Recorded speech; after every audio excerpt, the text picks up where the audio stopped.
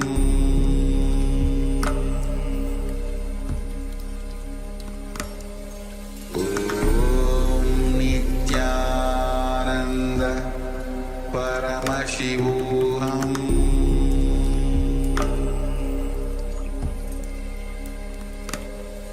Om Nithyananda Paramashivoham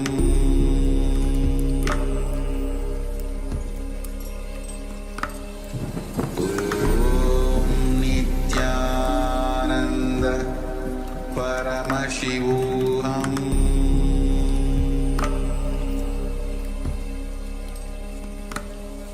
Om Nithyananda Paramashivoham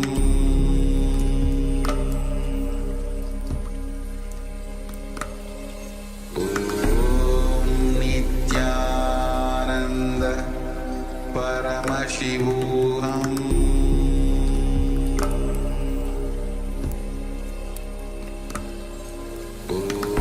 Om Nithyananda Paramashivoham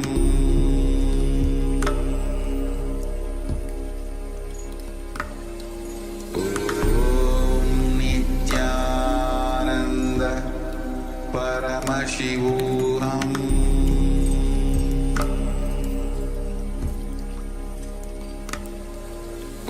Om Nithyananda Paramashivoham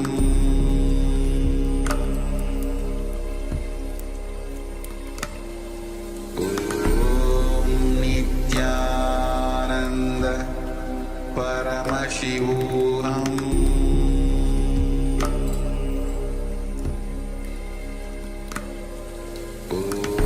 Om Nithyananda Paramashivoham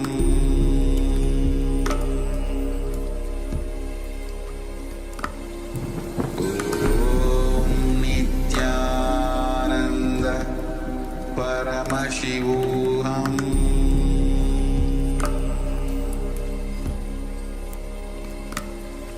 Om Nithyananda Paramashivoham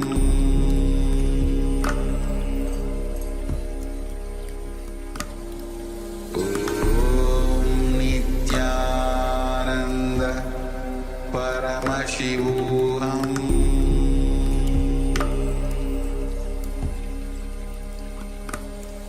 Om Nithyananda Paramashivoham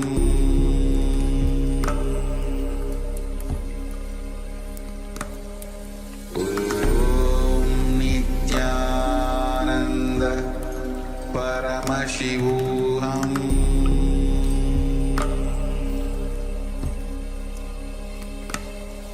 Om Nithyananda Paramashivoham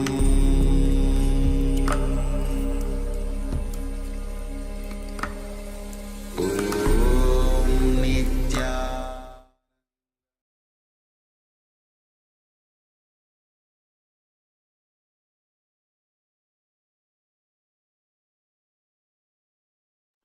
Yes, you can now take the second measurement and compare the size of the object with how big it was before.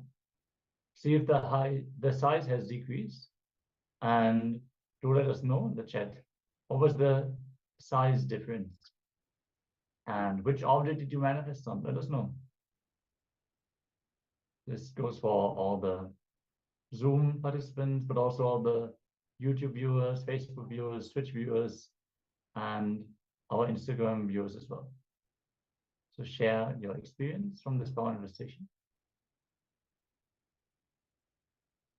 Yes, you can please put it in the chat. Whatever the size, whatever the measurement you have taken after the power manifestation. Madhuling, please switch on your camera.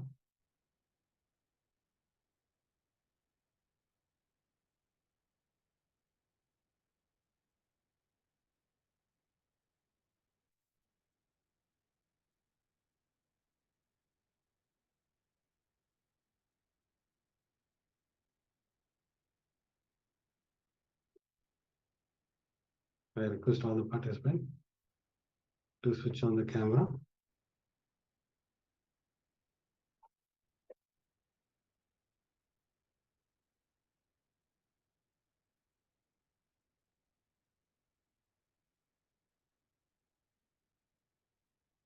Yes, now let us enter into the powerful session from Swamiji, where Swamiji is going to reveal about causing other reality. When you cause others reality, they cause your reality to manifest. That is the science. Don't think always what happens when I cause others reality. No need to worry about it. When you cause others reality, your reality gets manifested by others. So let us enter into this powerful session. Please have your pen and book along with you. Write down all the powerful cognition. Let's just enter into the powerful session.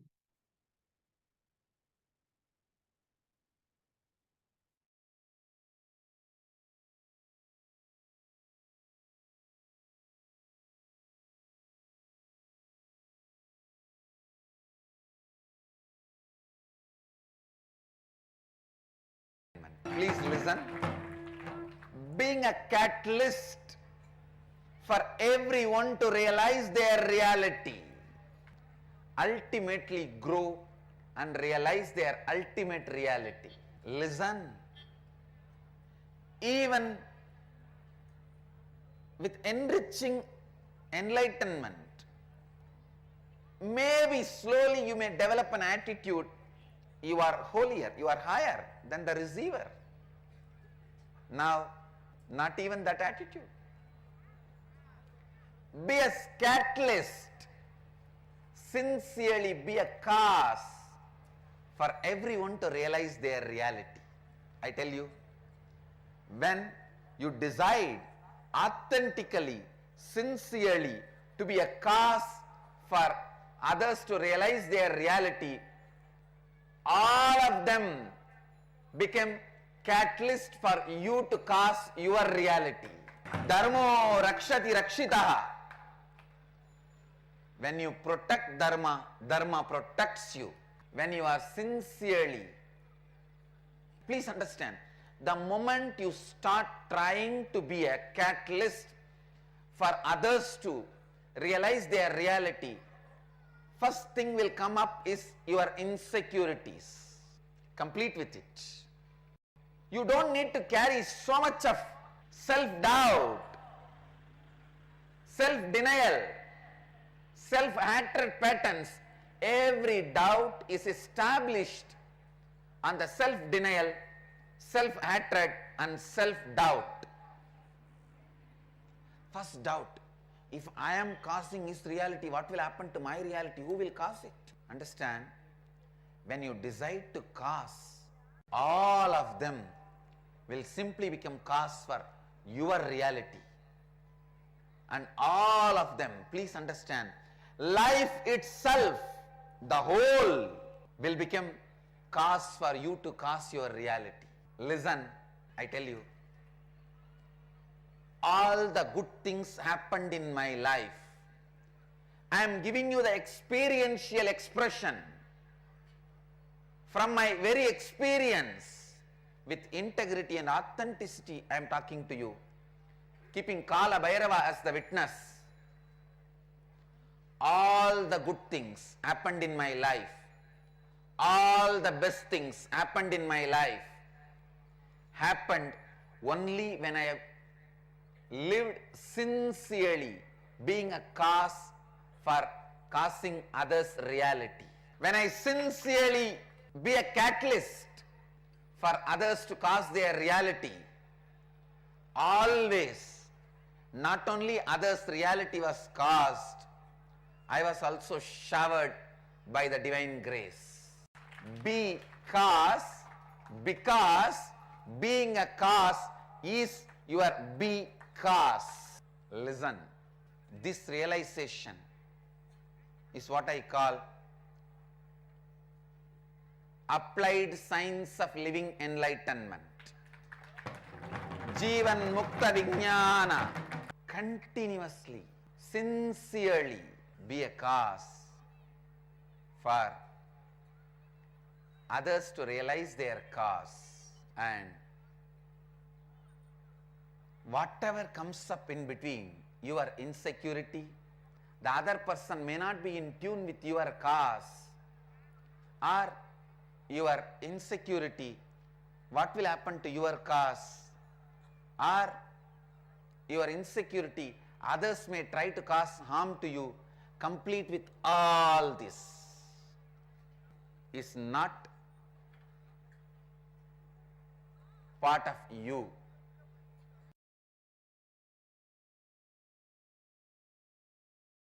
I tell you, even in enriching there can be an ulterior motive, but in causing that ulterior motive is removed. If enriching is like a 22 karat gold, causing is 24 karat gold. I can say 25 karat gold. Purest, when you become a cause for others' reality, actually even when you start thinking to be a cause for everyone's reality, even the thinking expands you and brings fresh lease of energy in you. Please understand, only when you cause enlightenment to others and to yourself, life starts in you.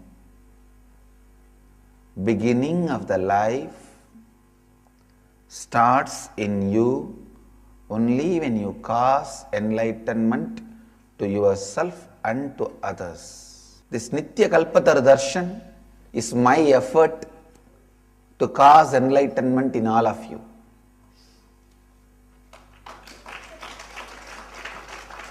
Understand? Causing enlightenment.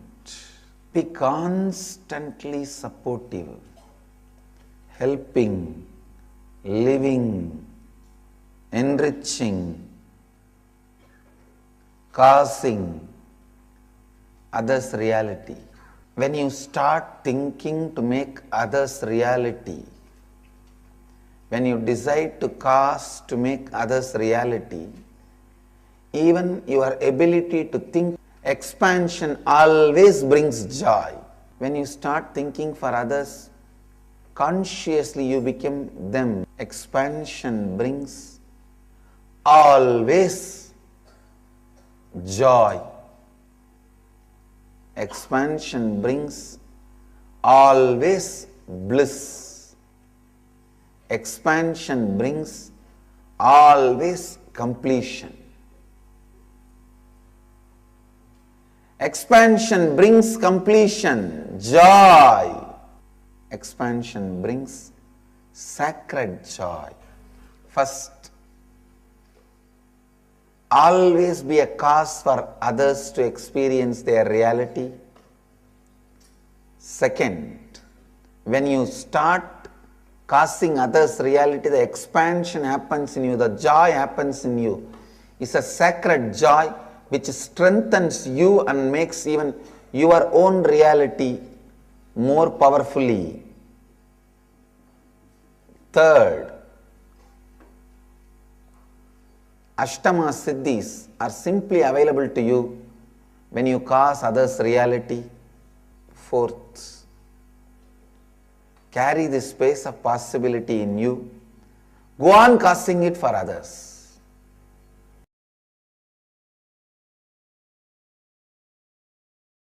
I tell you, when you start causing others' reality, suddenly from thousands of directions, 10,000 hands will come and cause your life into reality. That will be cast as reality.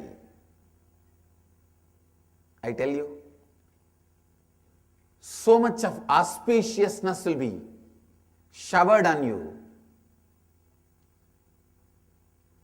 So much of wonderful things will be expressed through you.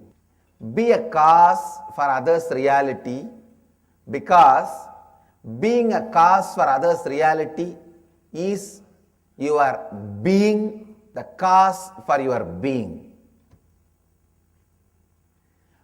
When you are authentically, sincerely cause others' reality, suddenly you will realize that is your cause. Incompletions your mind brings out. No, no, no. If I start causing others' reality, they will exploit me, my time will be wasted, and maybe they will try to cause harm to me. Whatever incompletion comes up, understand as early as possible those incompletions is not going to bring any fulfillment to your life, and complete with them. They will only be distracting and destroying you. The earlier you understand, better for you. Those incompletions which does not allow sincerity into the context of your existence is self-denial.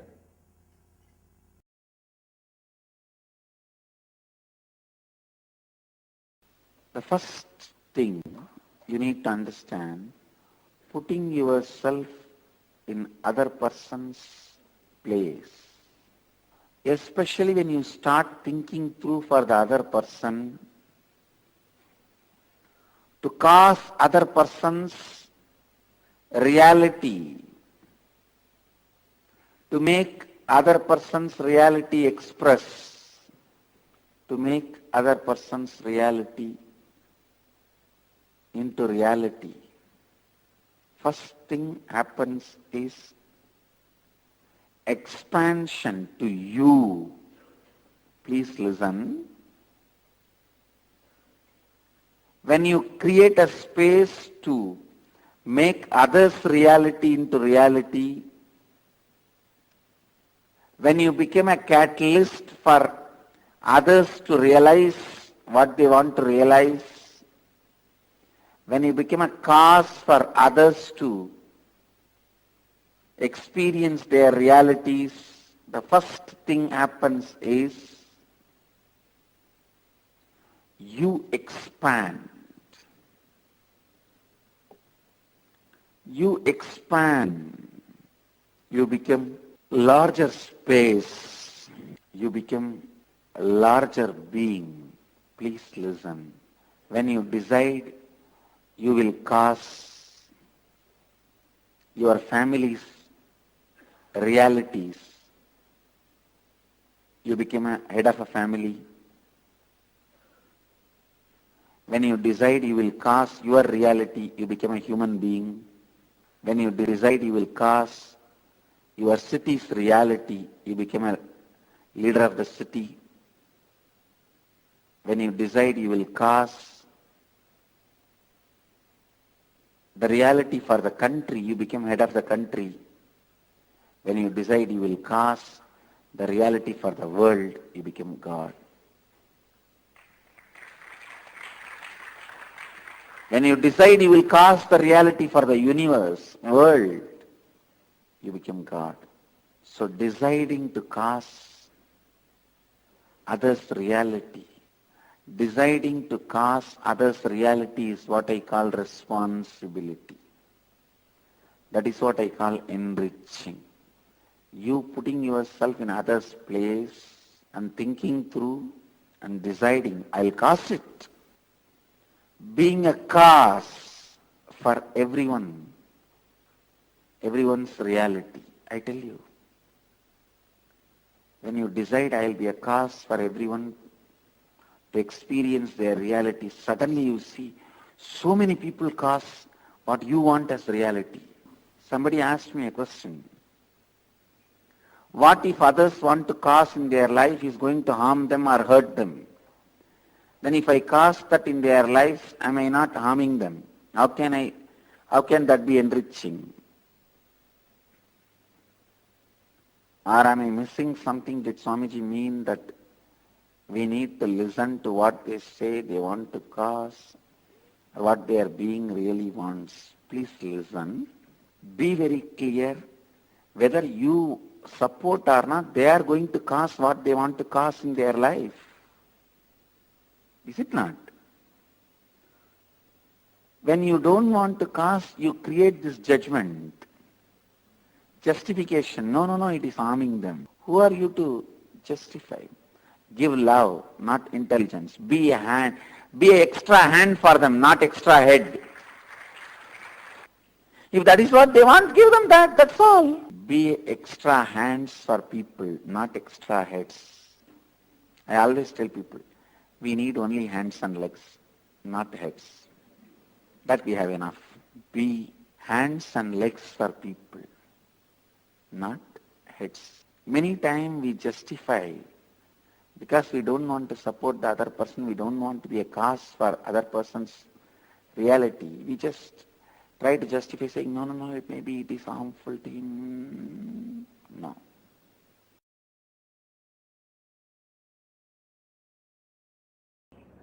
Becoming a cause to make others reality.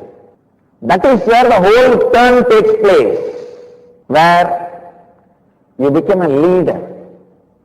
Please understand. Leader is a person who goes on thinking about others, for others.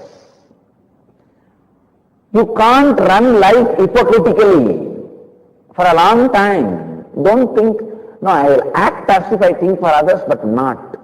No! You can't act for quite a long time. You can't live by acting. Understand? Sincerely being a cause for others' reality.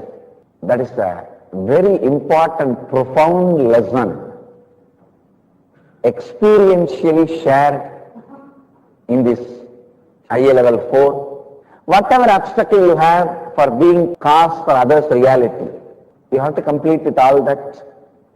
How to complete with all that? That is what is taught step by step in first few days. And then when you became a cause for others' reality, from unexpected corners, unexpected ways, so many will start becoming a cause for you to cause your reality. Understand? When you empty you, cosmos will fill you from so many angles, from so many directions. First, it empties you from your desires, then explodes you with contentment, showers you million times more than whatever you imagined as desire in your life. It just empties you the desire for $1 million, pours zillions on you.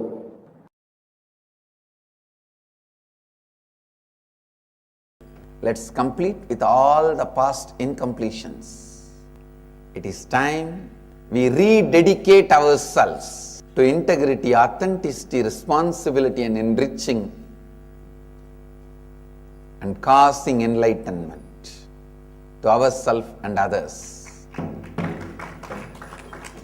And we reinvent ourselves, rediscover ourselves,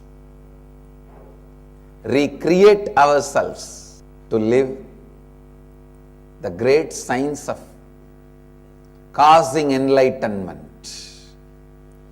The great truth of causing enlightenment. Be very clear. You and others are not two different things. Others are extension of you. You are extension of others. The extension of others in you is you. The extension of you in outside is others. So, when you cause enlightenment to others, you cause enlightenment to you. When you cause enlightenment to you authentically, you will cause enlightenment to others. They too are not two separate things. They are not two different things. Let us take up the responsibility of causing enlightenment to us and others today.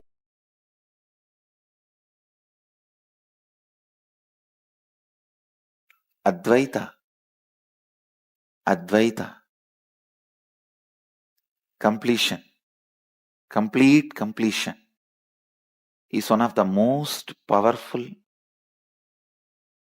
process you can do to cause any miracle in your life. Thieves may survive but cannot thrive.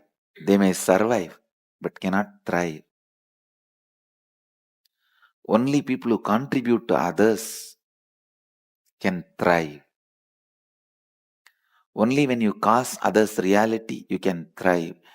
Any action you do out of completion, you will go on be causing others reality. You will go on be causing others reality. You will go on be causing others reality. So do not feel shy, do not delay, do not postpone, do not wait to soak yourself into the space of completion.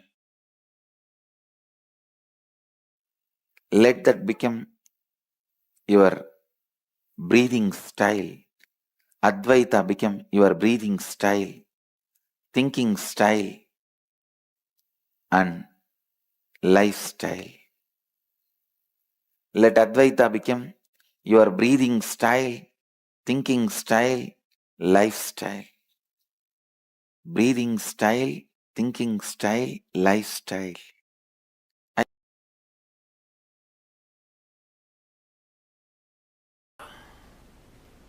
I wanted you to know the deeper truths about Advaita. Life starts when you decide to cause others reality.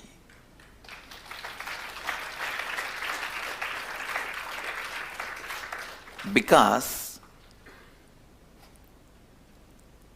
the real you, please listen, the real you is everyone around you included. But what you cognize as you is your deep-rooted pain patterns and incompletions. Please understand, how much ever you constantly try to decorate, perfume, scent, garland, you are trying to do all this to the pain you of you, incompletion you of you. But the more you are going to remember the incompletion you of you and identify you as the incompletion you of you and identify you as the incompletion you of you and cognize the incompletion you of you, what are you doing?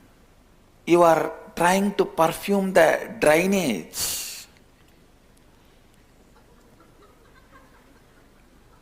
Trying to perfume sewage tank. So the first shift is required, first action is required, not in your doing, but in your cognition. See, that is why I tell you very important truth. Please understand these few important truths, catch it, so that I will bring you to the conclusion. First truth, what you remember as you is pain part of you, only you remember as you. You cognize yourself only your incompletions as you. But the actual you is all the people around you put together.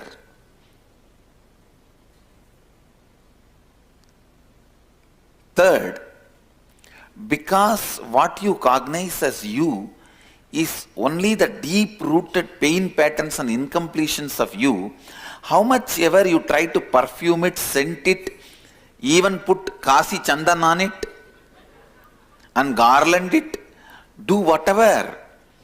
But the moment you open, what comes out?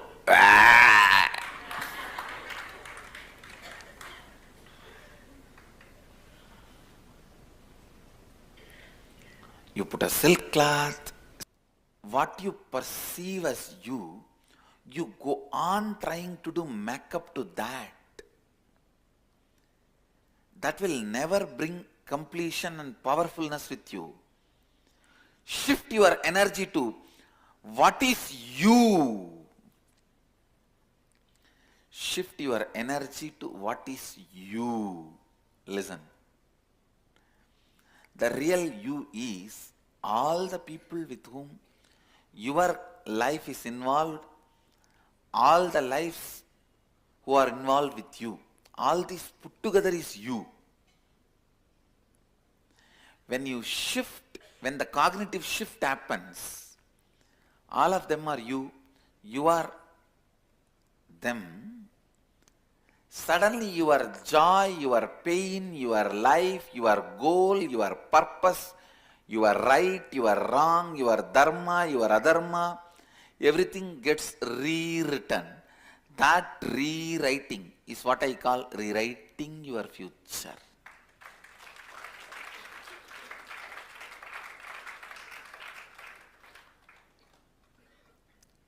You rewrite your future full of powerfulness. Understand one thing. Some parts of what you call as your life, you may be resisting. Some parts of what you call as your life, you may be accepting. But be very clear, whether you resist or accept, no powerlessness. Do not allow powerlessness. No question of powerlessness. Always being powerful is my religion. Understand? Love, compassion, all that will start happening in you. Love, compassion, non-violence by itself cannot become a religion. Love, compassion, non-violence from the right context only can become a religion.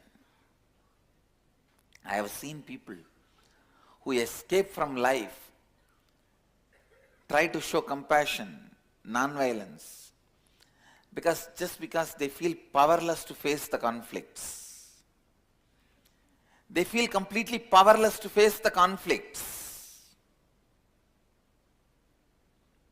Please listen. When you feel powerless to face the conflicts, life again and again brings that same mirror and shows to you. Understand, which part of your face you don't like or attached too much, you will see only that part in the mirror again and again. How many of you understand what I am saying? Please understand, your life is a mirror.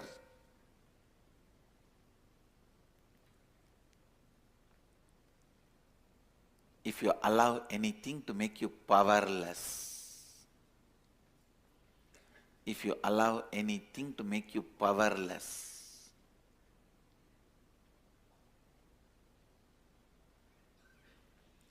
that will be constantly shown to you as the mirror.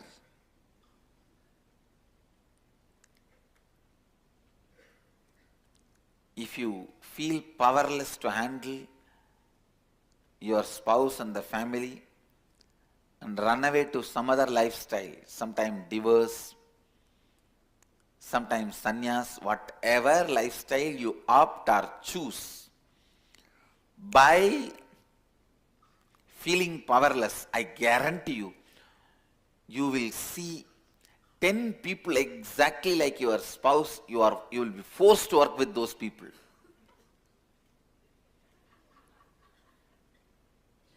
You will see, if you run away from an employer, from a boss, 25 bosses exactly like them. You will be forced to work under them and report to all of them. See, you build a logic which makes you believe your powerlessness is inevitable. That is where the crime starts. Understand? Just poke holes in those arguments that your powerlessness is inevitable. I tell you, you are free. Now you will be liberated. Liberation is nothing but poking holes in the arguments that your powerlessness is inevitable. The true compassion, when you identify it, the first thing happens to you is you will be so empowered. You will feel so sure about you.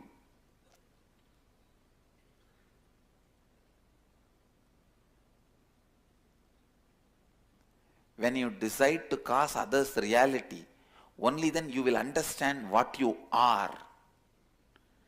Till then, what you think as you is only the deep pain patterns and incompletions of you. It may look very paradoxical. Life is as it is. Just because your ignorant logic cannot capture it. Your ignorant logic tries to capture the life always as a straight line.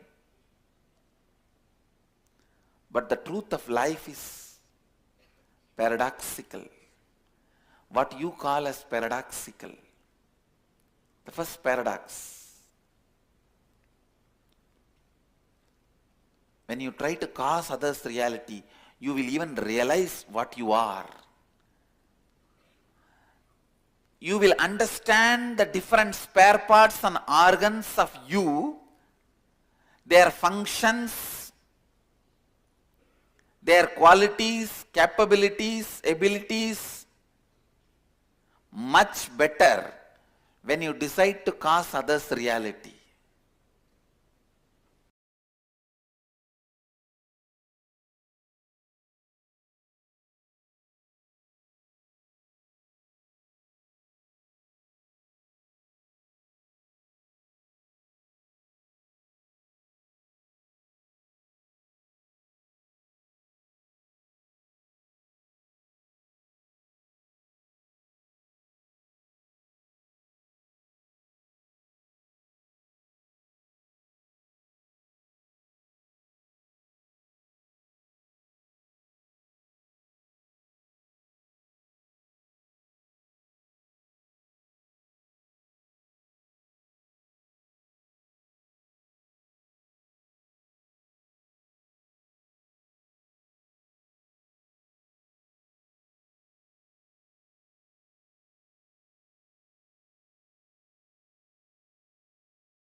Yes. Now, after this powerful session,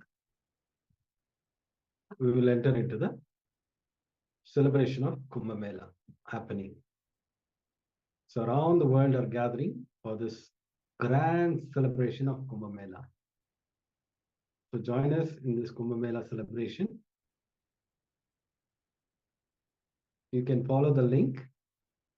We can provide you the link for the Kumbh Mela where you can join and celebrate with us.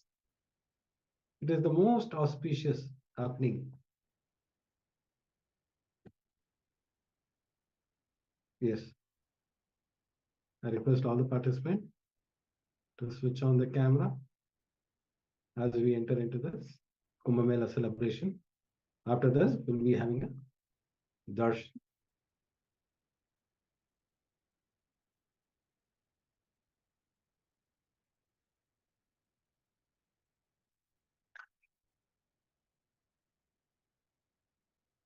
Yes, now we'll be entering into the Kumbh Mela celebration,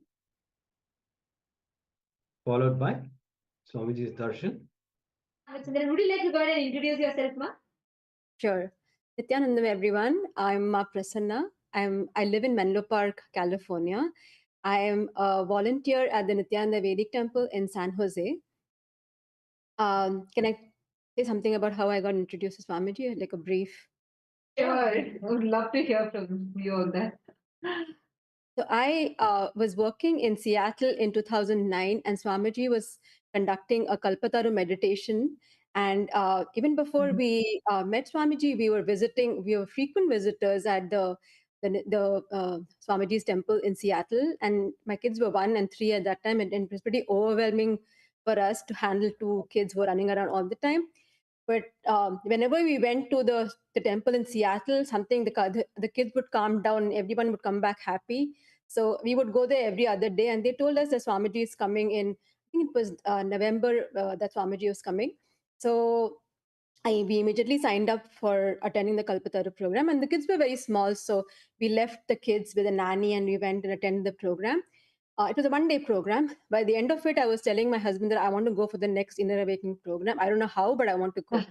Somehow, I was able to convince my in-laws, and I took both the kids, my in-laws, everybody, all of us went for the Inner Awakening program in December of 2009.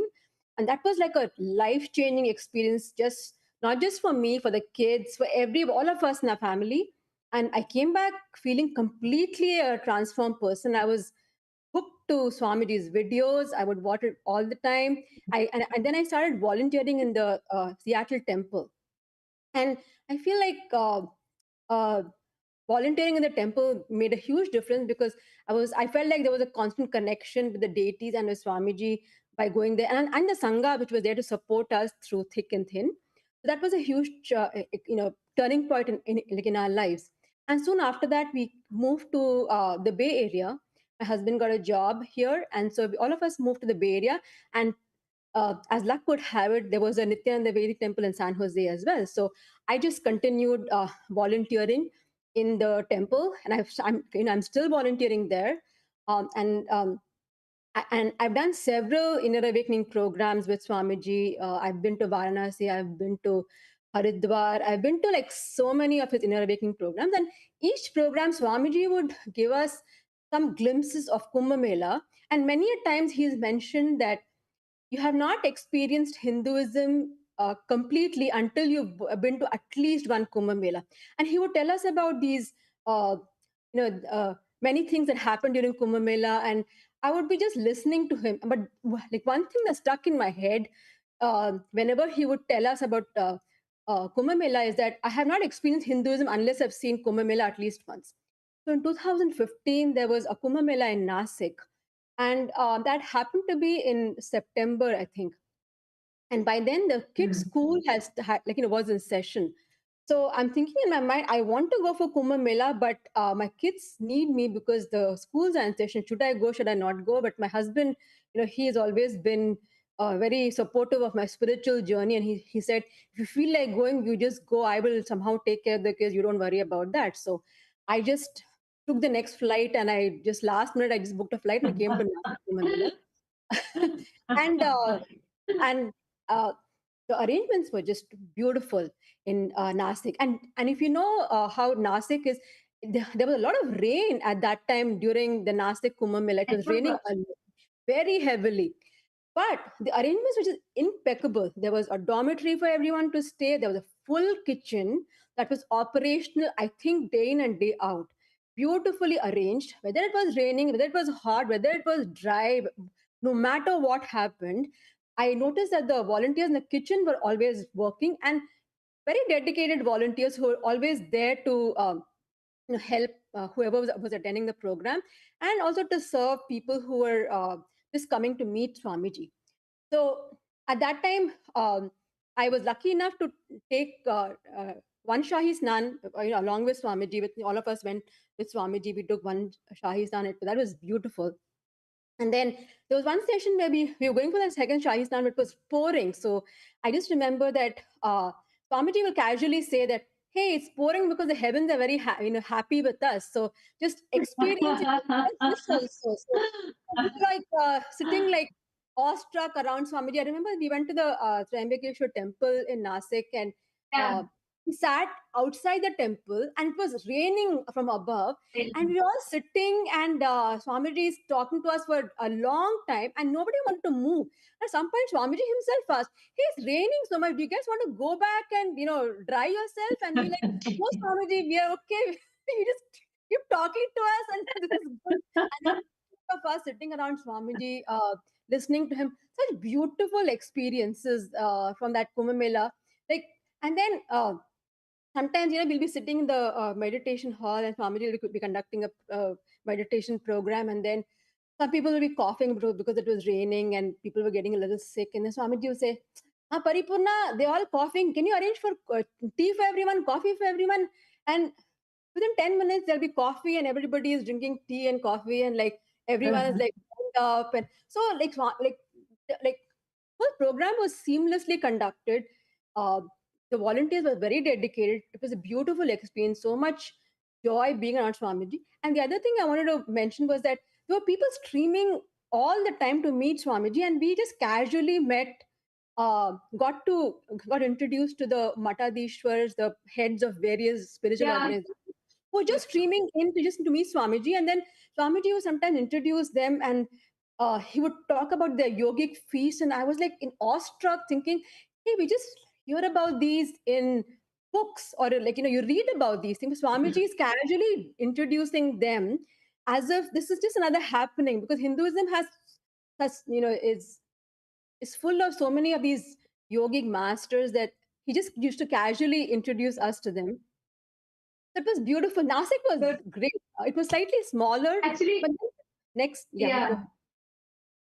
Sorry, I was just wanting to add to what you were saying, because I also had like Nasik was my introduction to Kumbh Mela, and I think it prepared me to cognize something as huge as Ujjain. But Nasik was so unique in itself. Like you said, I remember when you're particularly mentioning about how Hindu leaders, monks, the Mahamandaleshwaras or the Mahants of various akhadas, how they would stream in to see like Swamiji, they would like just keep coming. And I remember this one particular thing, okay, like what you said, it ignited a memory in me. There was this bandara. Bandara is where like we call all the sadhus and mahants and like all the heads of different akhadas, they all have a feast. They'll have like a spiritual, they'll all come together, they'll have a feast, and there's a process, there's a whole ritual. It's called bandara, right? And I still remember this. That was one of my first experiences to a bandara, and we were all there as we were all Gurukul kids, so we were there with our mentors, and we were standing towards the side. And I still remember the whole bandara, like it went, and as soon as Swamiji came, people were all like waiting to see Swamiji. And the moment they heard that Swamiji is here, and the moment that like immediately it spread like wildfire. And the room, which was like just it was a small hall, and it was a huge building. We actually had it in one of the akhada buildings, and suddenly the Mahant of the akhada came and said, Swamiji, we need to get a lot of security people. Like maybe you should, do you have some more people, because our akhada was not prepared to handle this crowd. Can you get some more people? And I still remember this so well. Swamiji said, all our sannyasis are there. They'll take care. Don't worry. And Swamiji attested to it. Swamiji takes care of every detail, right? And then we had people, even public, started coming in to catch a selfie with Swamiji. And the most something that was very sweet for me, this one incident I remember so well. And I was lost in the crowd because we were all like kids and we were all always with our mentors, not with Swamiji. And Swamiji, like, there was a huge crowd around Swamiji and people had come. And I still remember this. So what, like, people started calling Swamiji as Trinetra Baba. Because people saw, like, people saw the power demonstration. They saw how the third eye was manifesting. And then and there was one thing where people heard, if Swamiji's thumb touches your third eye gets awakened, right? So they don't even know, like, not necessarily everyone will know what is initiation, but they just want that thumb to touch the third eye. I still remember we were all standing, we would have even like Mahants or Sadhus and all of them. They would come, they would say, Swamiji, can you just touch her third eye? Swamiji, can you just put your thumb on her third eye? And we would have them come, they would come to take selfie, and Swamiji, like, patiently, he will attend to everyone.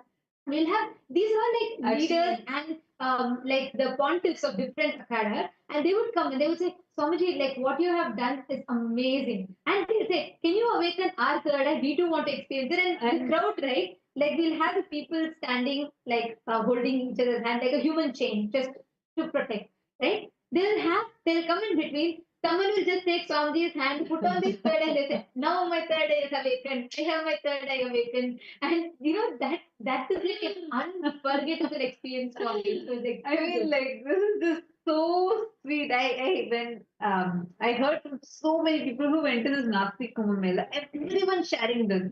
That literally Swamiji would be walking at this, and then people would just pull Swamiji's hand like randomly from like especially this is not just the public, even the Akada heads, many of the people who are prominent leaders in Hinduism, for them like this, they know one thing: if Swamiji's thumb somehow touches their forehead, their third eye will be awakened. That's all. They literally take Swamiji's hand, like pull it and like put it on their head, and they start celebrating. Oh, my third is awakened now. My third is awakened now. And another point that she was telling about, right, like the volunteers, I still remember. See, one thing that you experience in Kumbh Mela is it's raw. Like your status, you can be like you can even be a head of state somewhere, or you can be anyone, anywhere. You whatever your status in the society is, nothing matters. That you are just another Hindu coming there to celebrate. And the sheer volume of people breaking the barriers of language, of culture, of even religions. Because in our Adinam, we had various different religions, people who came from different religions who came to experience an introduction to Hinduism there. And I still remember, we would have people from like in Adinam itself, there's like in Kailasa, in Nasik, there's no categorization. We will not have like, you're this, you're high, you're low. No. But even what the societal, the strata, right? Like whether someone's like a super rich person, whether someone, we would have people from big Fortune 500 companies who are in senior positions who will be there sitting and washing the vessels and being part washing of the bathrooms. Exactly. Like in And we will also have, at the same time, we will have people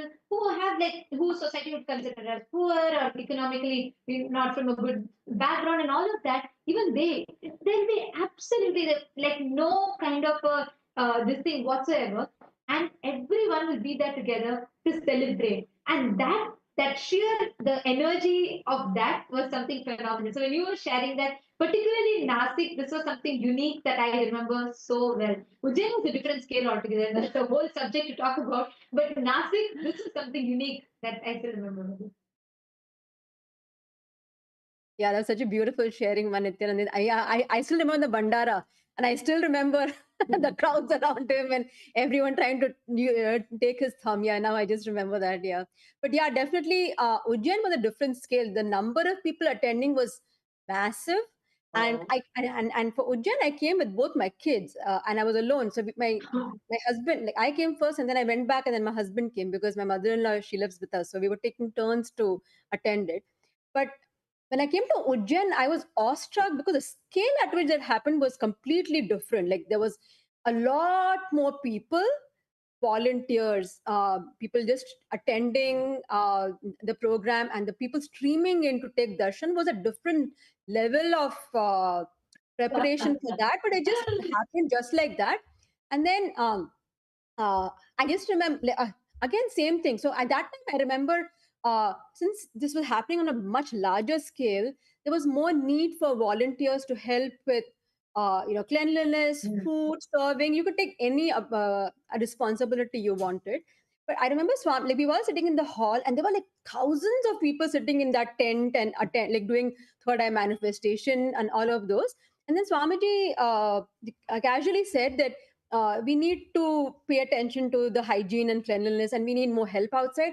And just remember one thing, that if you do any seva in my sangha, which could be as small as serving food to people, as or whatever you think you don't want to do, for example cleaning bathrooms and maintaining the cleanliness, doing seva to any of my devotees is the same as doing personal seva to me.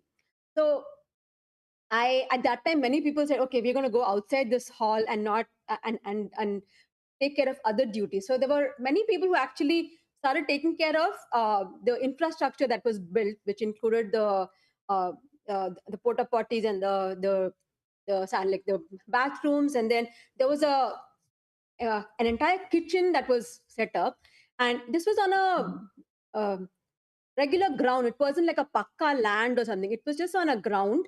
There were pebbles everywhere, and then everybody was walking barefoot. And I saw some of the kitchen volunteers were carrying big,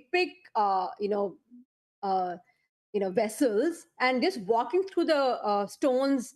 And I'm sure it hurt, but it didn't bother them because they knew that it was something that was special that was happening, and they were there to contribute towards that. So I thought that there I saw that no matter who you are from any strata of society, everybody got together and they were there for one purpose, was to attend Kumbh Mela, benefit from it, also support Swamiji in what he was trying to achieve. And I must mention the evenings were just spectacular.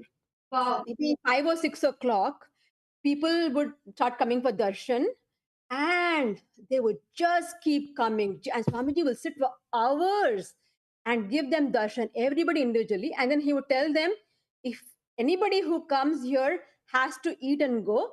So they would come and then they would go and eat food and then they would leave. And I would just... Around 5,000 years ago, at the end of Mahabharat War, the ancient enlightened Hindu civilization consisted of 10,000 Hindu traditions, or sampradayas, that existed in 56 Hindu nations, 200 Hindu kingdoms, 1,700 Hindu provinces that covered more than 6 million kilometers square of Asia.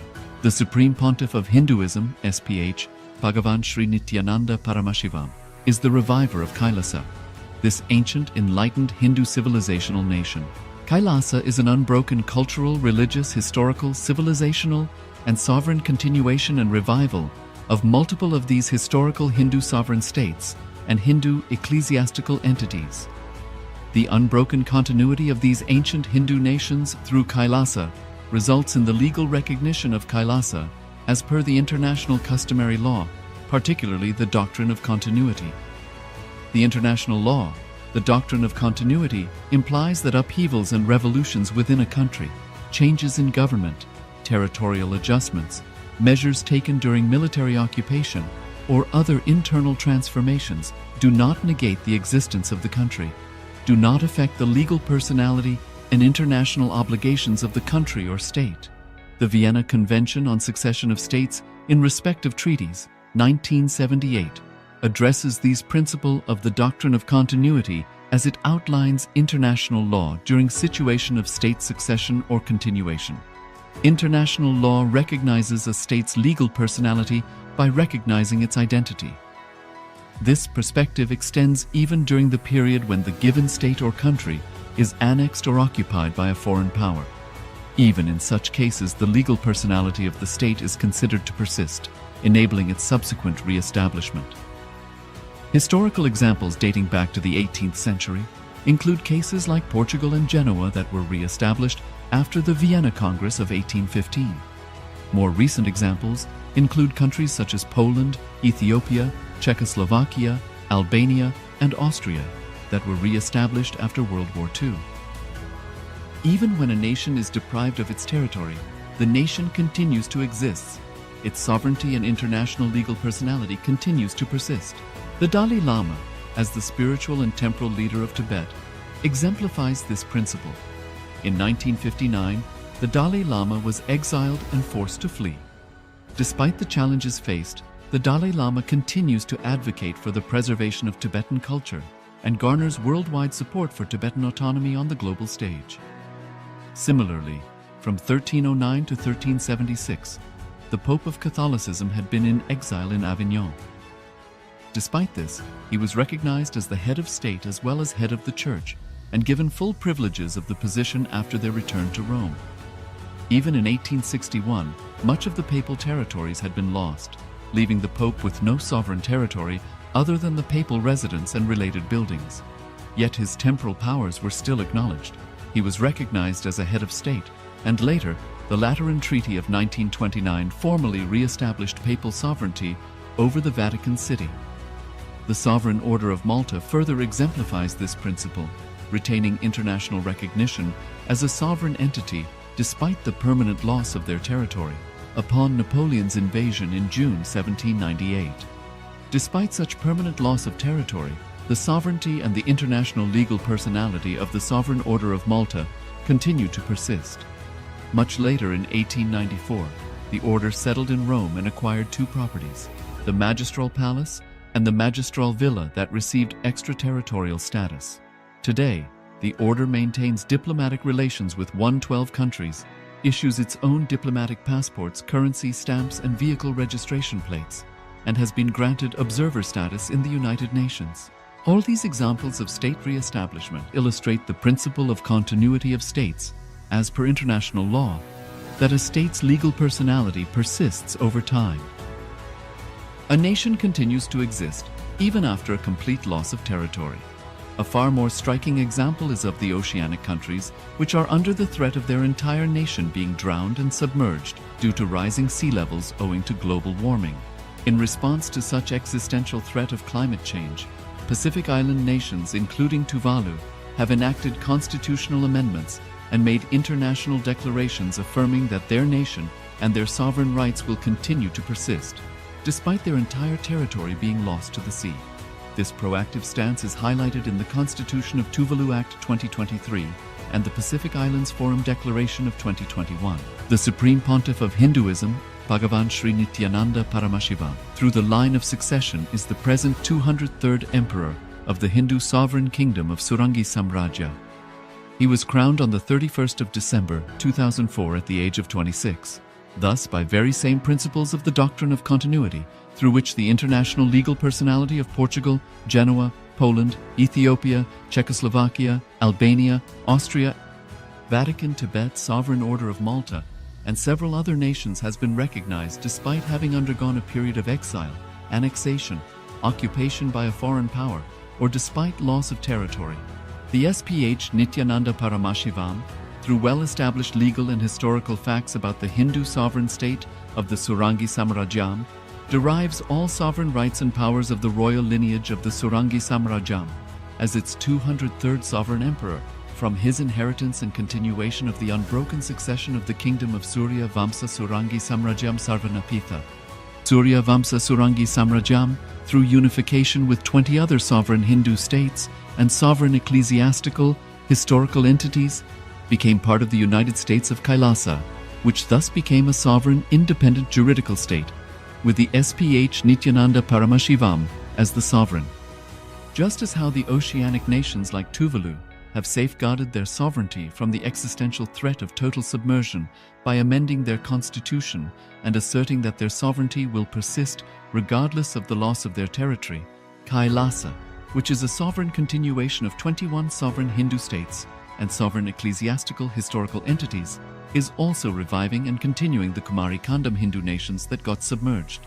As per the doctrine of continuity, these facts imply that the KAILASA's statehood is recognized by international law and manifests as a natural outcome of well-established historical legal facts. Share your time, talent, and treasure. Become part of KAILASA. Sign up as an eCitizen, https://kailasa.ecitizen.info. Around 5,000 years ago, at the end of Mahabharat War, the ancient enlightened Hindu civilization consisted of 10,000 Hindu traditions, or sampradayas, that existed in 56 Hindu nations, 200 Hindu kingdoms, 1,700 Hindu provinces that covered more than 6 million kilometers square of Asia. The Supreme Pontiff of Hinduism, SPH, Bhagavan Sri Nithyananda Paramashivoham, is the reviver of KAILASA, this ancient, enlightened Hindu civilizational nation. KAILASA is an unbroken cultural, religious, historical, civilizational, and sovereign continuation and revival of multiple of these historical Hindu sovereign states and Hindu ecclesiastical entities. The unbroken continuity of these ancient Hindu nations through KAILASA results in the legal recognition of KAILASA as per the international customary law, particularly the doctrine of continuity. The international law, the doctrine of continuity, implies that upheavals and revolutions within a country, changes in government, territorial adjustments, measures taken during military occupation, or other internal transformations do not negate the existence of the country, do not affect the legal personality and international obligations of the country or state. The Vienna Convention on Succession of States in respect of treaties, 1978, addresses these principles of the doctrine of continuity as it outlines international law during situation of state succession or continuation. International law recognizes a state's legal personality by recognizing its identity. This perspective extends even during the period when the given state or country is annexed or occupied by a foreign power. Even in such cases, the legal personality of the state is considered to persist, enabling its subsequent re-establishment. Historical examples dating back to the 18th century include cases like Portugal and Genoa that were re-established after the Vienna Congress of 1815. More recent examples include countries such as Poland, Ethiopia, Czechoslovakia, Albania, and Austria that were re-established after World War II. Even when a nation is deprived of its territory, the nation continues to exist. Its sovereignty and international legal personality continues to persist. The Dalai Lama, as the spiritual and temporal leader of Tibet, exemplifies this principle. In 1959, the Dalai Lama was exiled and forced to flee. Despite the challenges faced, the Dalai Lama continues to advocate for the preservation of Tibetan culture and garners worldwide support for Tibetan autonomy on the global stage. Similarly, from 1309 to 1376, the Pope of Catholicism had been in exile in Avignon. Despite this, he was recognized as the head of state as well as head of the church and given full privileges of the position after their return to Rome. Even in 1861, much of the papal territories had been lost, leaving the Pope with no sovereign territory other than the papal residence and related buildings. Yet his temporal powers were still acknowledged. He was recognized as a head of state, and later, the Lateran Treaty of 1929 formally re-established papal sovereignty over the Vatican City. The Sovereign Order of Malta further exemplifies this principle, retaining international recognition as a sovereign entity despite the permanent loss of their territory upon Napoleon's invasion in June 1798. Despite such permanent loss of territory, the sovereignty and the international legal personality of the Sovereign Order of Malta continue to persist. Much later in 1894, the order settled in Rome and acquired two properties, the Magistral Palace and the Magistral Villa that received extraterritorial status. Today, the order maintains diplomatic relations with 112 countries, issues its own diplomatic passports, currency stamps, and vehicle registration plates, and has been granted observer status in the United Nations. All these examples of state re-establishment illustrate the principle of continuity of states, as per international law, that a state's legal personality persists over time. A nation continues to exist even after a complete loss of territory. A far more striking example is of the oceanic countries, which are under the threat of their entire nation being drowned and submerged due to rising sea levels owing to global warming. In response to such existential threat of climate change, Pacific Island nations, including Tuvalu, have enacted constitutional amendments and made international declarations affirming that their nation and their sovereign rights will continue to persist, despite their entire territory being lost to the sea. This proactive stance is highlighted in the Constitution of Tuvalu Act 2023 and the Pacific Islands Forum Declaration of 2021. The Supreme Pontiff of Hinduism, Bhagavan Sri Nithyananda Paramashivoham, through the line of succession, is the present 203rd Emperor of the Hindu Sovereign Kingdom of Surangi Samrajya. He was crowned on the 31st of December 2004 at the age of 26. Thus, by very same principles of the doctrine of continuity, through which the international legal personality of Portugal, Genoa, Poland, Ethiopia, Czechoslovakia, Albania, Austria, Vatican, Tibet, Sovereign Order of Malta, and several other nations has been recognized despite having undergone a period of exile, annexation, occupation by a foreign power, or despite loss of territory. The SPH Nithyananda Paramashivoham, through well-established legal and historical facts about the Hindu sovereign state of the Surangi Samrajyam, derives all sovereign rights and powers of the royal lineage of the Surangi Samrajyam as its 203rd sovereign emperor, from his inheritance and continuation of the unbroken succession of the kingdom of Surya Vamsa Surangi Samrajyam Sarvanapitha. Surya Vamsa Surangi Samrajyam, through unification with 20 other sovereign Hindu states and sovereign ecclesiastical, historical entities, became part of the United States of KAILASA, which thus became a sovereign, independent juridical state, with the SPH Nithyananda Paramashivoham as the sovereign.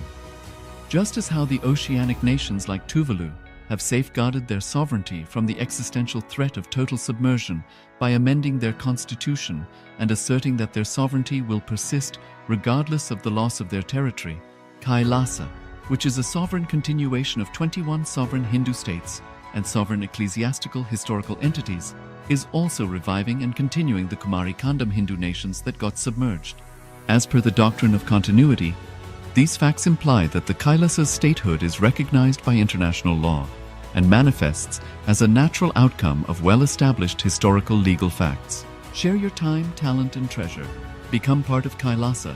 Sign up as an eCitizen https://kailasa.ecitizen.info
Around 5,000 years ago, at the end of Mahabharat War, the ancient enlightened Hindu civilization consisted of 10,000 Hindu traditions, or sampradayas, that existed in 56 Hindu nations, 200 Hindu kingdoms, 1,700 Hindu provinces that covered more than 6 million kilometers square of Asia.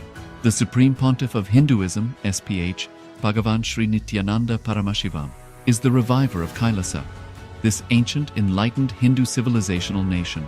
KAILASA is an unbroken cultural, religious, historical, civilizational, and sovereign continuation and revival of multiple of these historical Hindu sovereign states and Hindu ecclesiastical entities.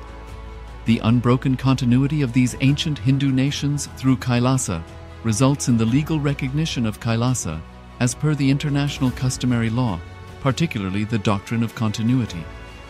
The international law, the doctrine of continuity, implies that upheavals and revolutions within a country, changes in government, territorial adjustments, measures taken during military occupation, or other internal transformations do not negate the existence of the country, do not affect the legal personality and international obligations of the country or state. The Vienna Convention on Succession of States in respect of treaties, 1978, addresses these principles of the doctrine of continuity as it outlines international law during situation of state succession or continuation. International law recognizes a state's legal personality by recognizing its identity. This perspective extends even during the period when the given state or country is annexed or occupied by a foreign power. Even in such cases, the legal personality of the state is considered to persist, enabling its subsequent re-establishment. Historical examples dating back to the 18th century include cases like Portugal and Genoa that were re-established after the Vienna Congress of 1815. More recent examples include countries such as Poland, Ethiopia, Czechoslovakia, Albania, and Austria that were re-established after World War II. Even when a nation is deprived of its territory, the nation continues to exist. Its sovereignty and international legal personality continues to persist.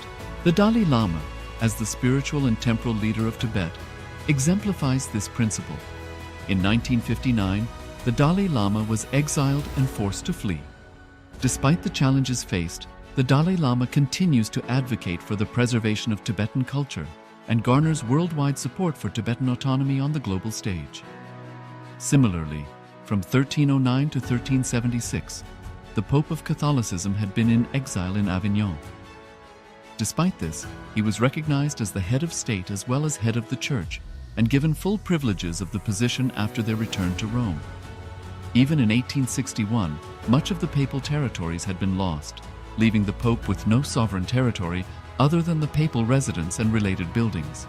Yet his temporal powers were still acknowledged. He was recognized as a head of state, and later, the Lateran Treaty of 1929 formally re-established papal sovereignty over the Vatican City. The Sovereign Order of Malta further exemplifies this principle, retaining international recognition as a sovereign entity despite the permanent loss of their territory upon Napoleon's invasion in June 1798. Despite such permanent loss of territory, the sovereignty and the international legal personality of the Sovereign Order of Malta continue to persist. Much later in 1894, the order settled in Rome and acquired two properties, the Magistral Palace and the Magistral Villa that received extraterritorial status. Today, the order maintains diplomatic relations with 112 countries, issues its own diplomatic passports, currency, stamps, and vehicle registration plates, and has been granted observer status in the United Nations. All these examples of state re-establishment illustrate the principle of continuity of states, as per international law, that a state's legal personality persists over time. A nation continues to exist even after a complete loss of territory. A far more striking example is of the oceanic countries, which are under the threat of their entire nation being drowned and submerged due to rising sea levels owing to global warming. In response to such existential threat of climate change, Pacific Island nations, including Tuvalu, have enacted constitutional amendments and made international declarations affirming that their nation and their sovereign rights will continue to persist, despite their entire territory being lost to the sea. This proactive stance is highlighted in the Constitution of Tuvalu Act 2023, and the Pacific Islands Forum Declaration of 2021. The Supreme Pontiff of Hinduism, Bhagavan Sri Nithyananda Paramashivoham, through the line of succession is the present 203rd Emperor of the Hindu sovereign kingdom of Surangi Samrajya. He was crowned on the 31st of December 2004 at the age of 26.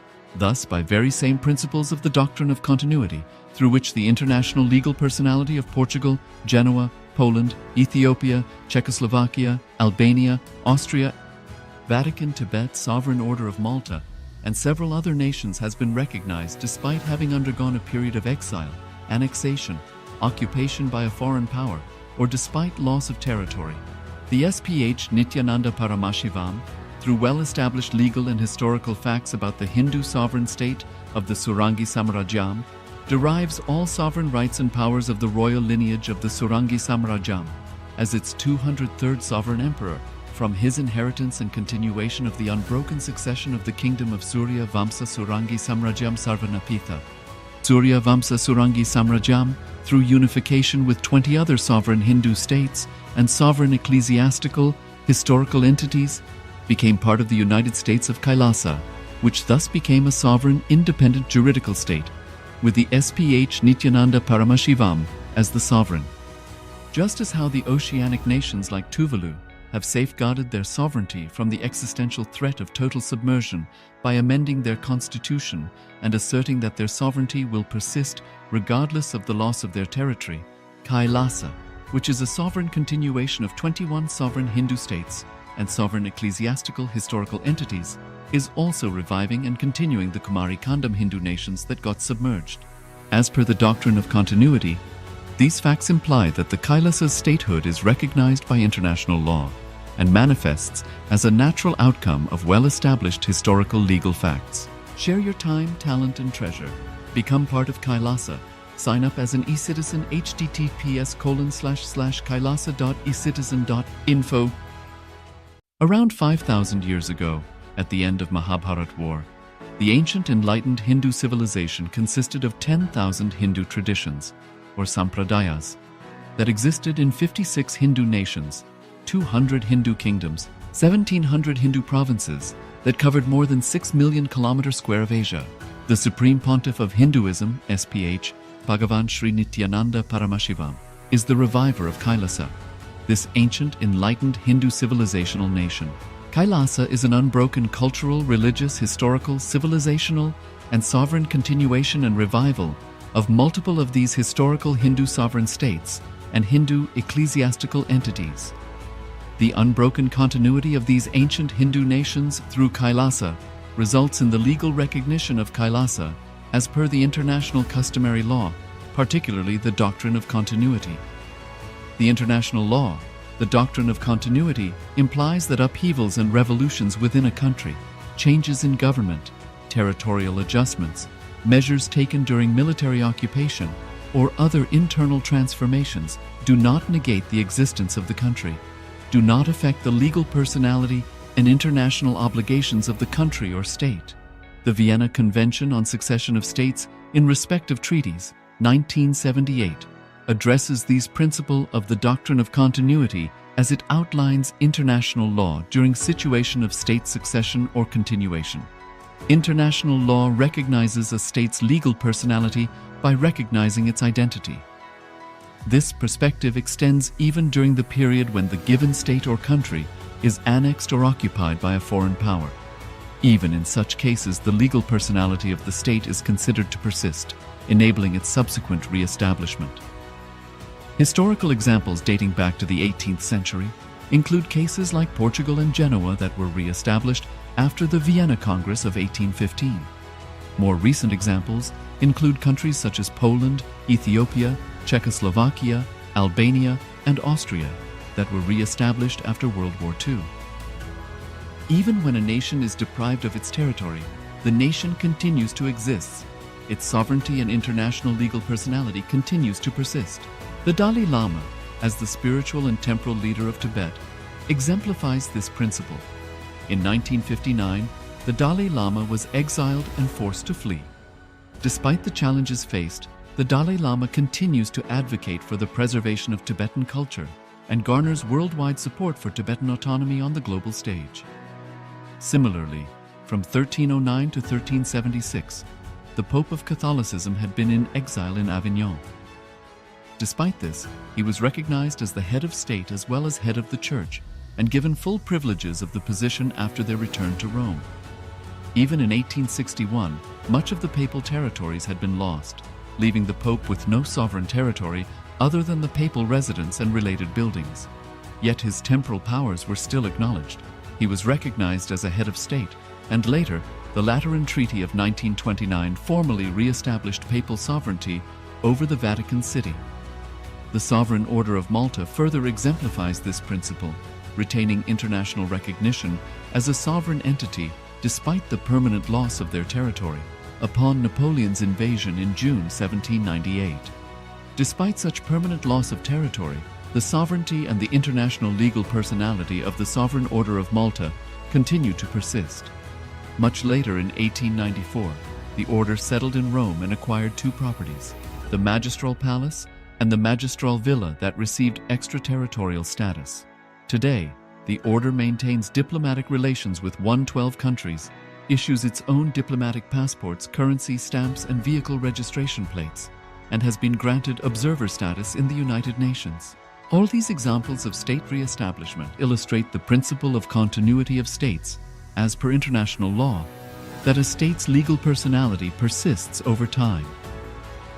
A nation continues to exist even after a complete loss of territory.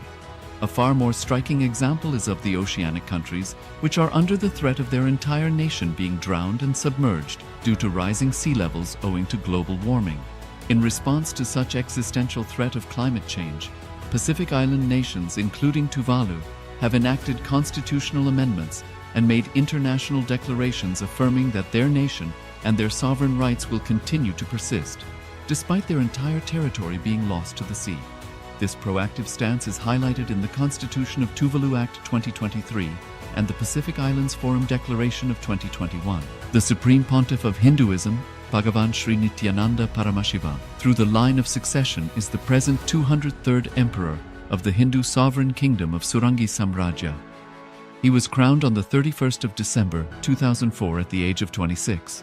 Thus, by very same principles of the doctrine of continuity, through which the international legal personality of Portugal, Genoa, Poland, Ethiopia, Czechoslovakia, Albania, Austria, Vatican, Tibet, Sovereign Order of Malta, and several other nations has been recognized despite having undergone a period of exile, annexation, occupation by a foreign power, or despite loss of territory. The SPH Nithyananda Paramashivoham, through well-established legal and historical facts about the Hindu sovereign state of the Surangi Samrajyam, derives all sovereign rights and powers of the royal lineage of the Surangi Samrajyam as its 203rd sovereign emperor from his inheritance and continuation of the unbroken succession of the kingdom of Surya Vamsa Surangi Samrajyam Sarvanapitha. Surya Vamsa Surangi Samrajyam, through unification with 20 other sovereign Hindu states and sovereign ecclesiastical, historical entities, became part of the United States of KAILASA, which thus became a sovereign, independent juridical state, with the SPH Nithyananda Paramashivoham as the sovereign.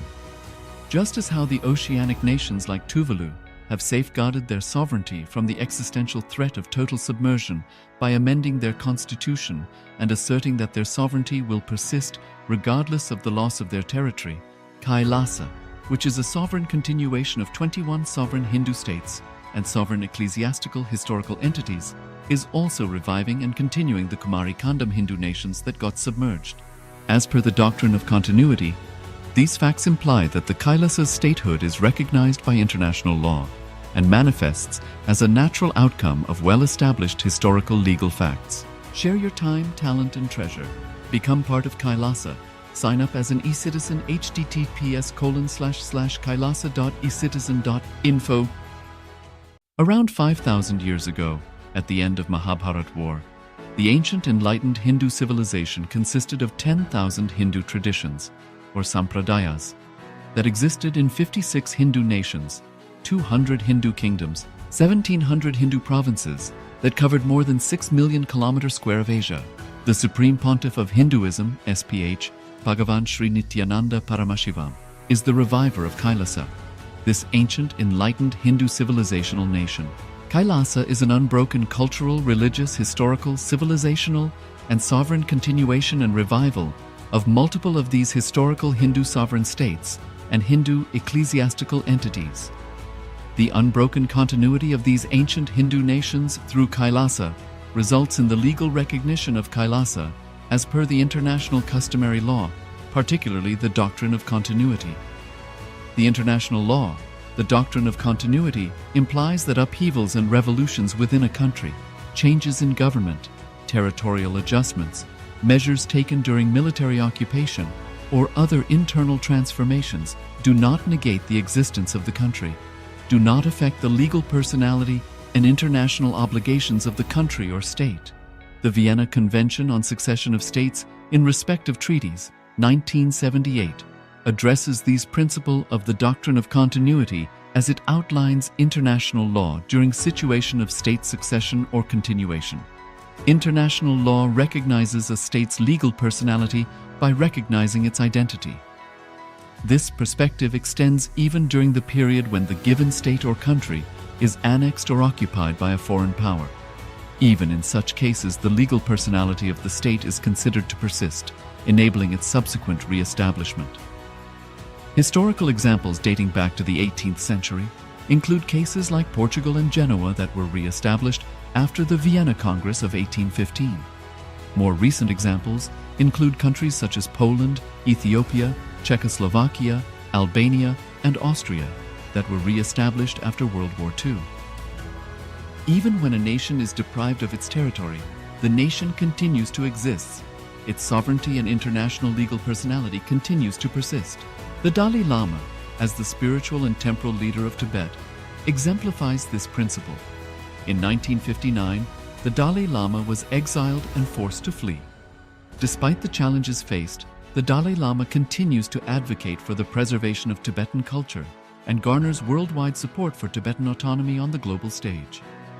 Similarly, from 1309 to 1376, the Pope of Catholicism had been in exile in Avignon. Despite this, he was recognized as the head of state as well as head of the church and given full privileges of the position after their return to Rome. Even in 1861, much of the papal territories had been lost, leaving the Pope with no sovereign territory other than the papal residence and related buildings. Yet his temporal powers were still acknowledged. He was recognized as a head of state, and later, the Lateran Treaty of 1929 formally re-established papal sovereignty over the Vatican City. The Sovereign Order of Malta further exemplifies this principle, retaining international recognition as a sovereign entity despite the permanent loss of their territory upon Napoleon's invasion in June 1798. Despite such permanent loss of territory, the sovereignty and the international legal personality of the Sovereign Order of Malta continue to persist. Much later in 1894, the order settled in Rome and acquired two properties, the Magistral Palace and the Magistral Villa that received extraterritorial status. Today, the order maintains diplomatic relations with 112 countries, issues its own diplomatic passports, currency stamps, and vehicle registration plates, and has been granted observer status in the United Nations. All these examples of state re-establishment illustrate the principle of continuity of states, as per international law, that a state's legal personality persists over time. A nation continues to exist even after a complete loss of territory. A far more striking example is of the oceanic countries, which are under the threat of their entire nation being drowned and submerged due to rising sea levels owing to global warming. In response to such existential threat of climate change, Pacific Island nations, including Tuvalu, have enacted constitutional amendments and made international declarations affirming that their nation and their sovereign rights will continue to persist, despite their entire territory being lost to the sea. This proactive stance is highlighted in the Constitution of Tuvalu Act 2023 and the Pacific Islands Forum Declaration of 2021. The Supreme Pontiff of Hinduism, Bhagavan Sri Nithyananda Paramashivoham, through the line of succession, is the present 203rd Emperor of the Hindu Sovereign Kingdom of Surangi Samrajya. He was crowned on the 31st of December 2004 at the age of 26.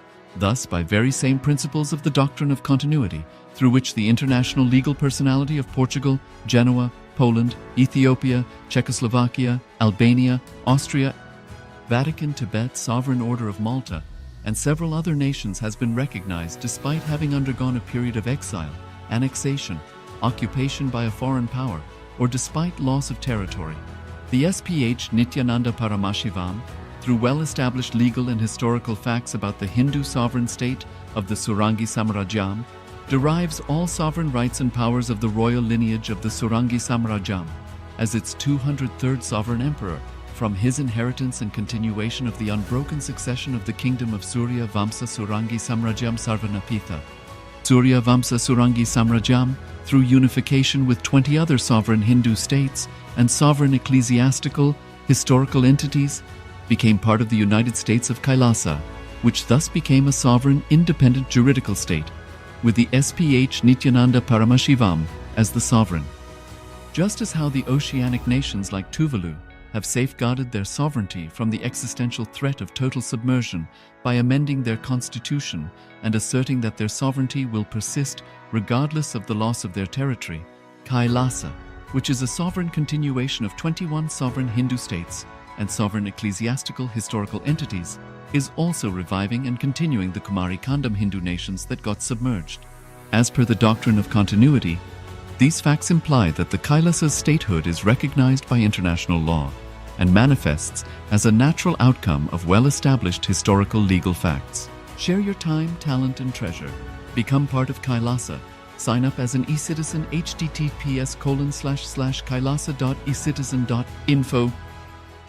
Around 5,000 years ago, at the end of Mahabharat War, the ancient enlightened Hindu civilization consisted of 10,000 Hindu traditions, or sampradayas, that existed in 56 Hindu nations, 200 Hindu kingdoms, 1,700 Hindu provinces that covered more than 6 million kilometers square of Asia.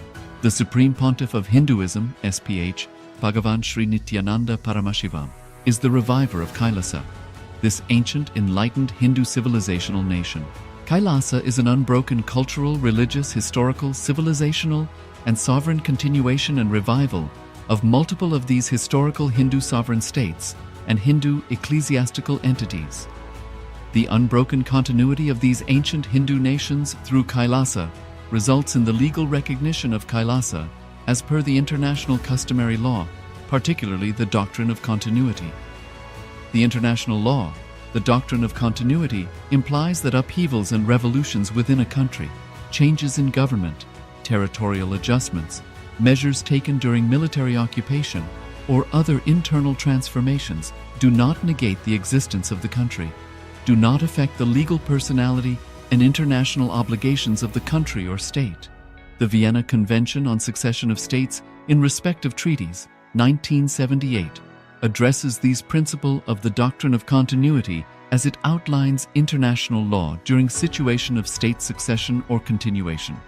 International law recognizes a state's legal personality by recognizing its identity. This perspective extends even during the period when the given state or country is annexed or occupied by a foreign power. Even in such cases, the legal personality of the state is considered to persist, enabling its subsequent re-establishment. Historical examples dating back to the 18th century include cases like Portugal and Genoa that were re-established after the Vienna Congress of 1815. More recent examples include countries such as Poland, Ethiopia, Czechoslovakia, Albania, and Austria that were re-established after World War II. Even when a nation is deprived of its territory, the nation continues to exist. Its sovereignty and international legal personality continues to persist. The Dalai Lama, as the spiritual and temporal leader of Tibet, exemplifies this principle. In 1959, the Dalai Lama was exiled and forced to flee. Despite the challenges faced, the Dalai Lama continues to advocate for the preservation of Tibetan culture and garners worldwide support for Tibetan autonomy on the global stage.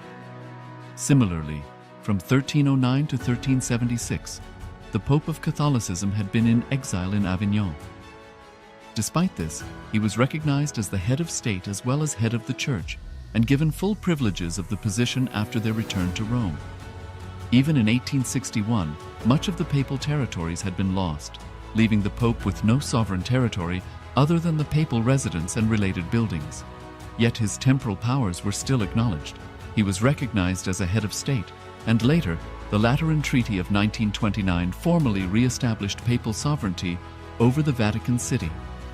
The Sovereign Order of Malta further exemplifies this principle, retaining international recognition as a sovereign entity despite the permanent loss of their territory upon Napoleon's invasion in June 1798.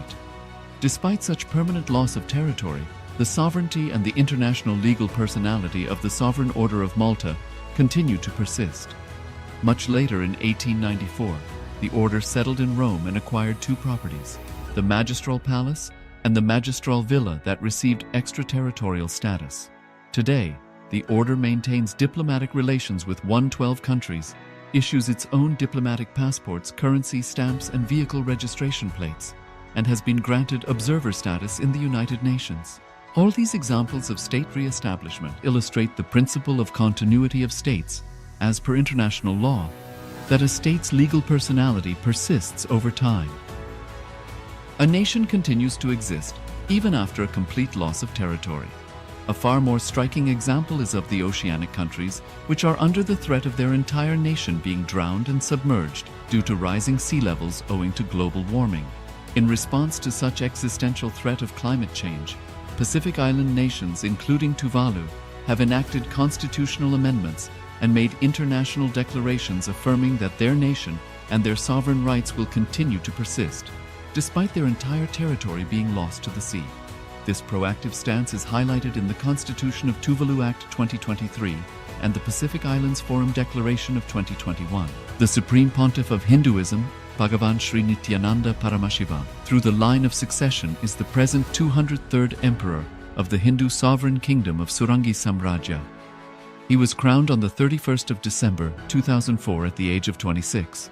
Thus, by very same principles of the doctrine of continuity, through which the international legal personality of Portugal, Genoa, Poland, Ethiopia, Czechoslovakia, Albania, Austria, Vatican, Tibet, Sovereign Order of Malta, and several other nations has been recognized despite having undergone a period of exile, annexation, occupation by a foreign power, or despite loss of territory.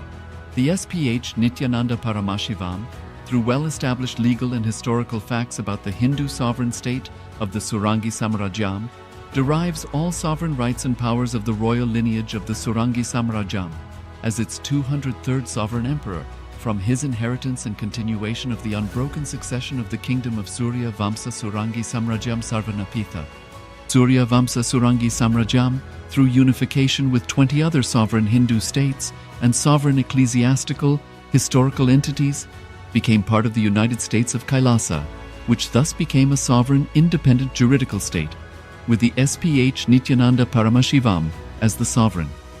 Just as how the oceanic nations like Tuvalu have safeguarded their sovereignty from the existential threat of total submersion by amending their constitution and asserting that their sovereignty will persist regardless of the loss of their territory, KAILASA, which is a sovereign continuation of 21 sovereign Hindu states and sovereign ecclesiastical historical entities, is also reviving and continuing the Kumari Kandam Hindu nations that got submerged. As per the doctrine of continuity, these facts imply that the KAILASA's statehood is recognized by international law and manifests as a natural outcome of well-established historical legal facts. Share your time, talent, and treasure. Become part of KAILASA. Sign up as an eCitizen https://kailasa.ecitizen.info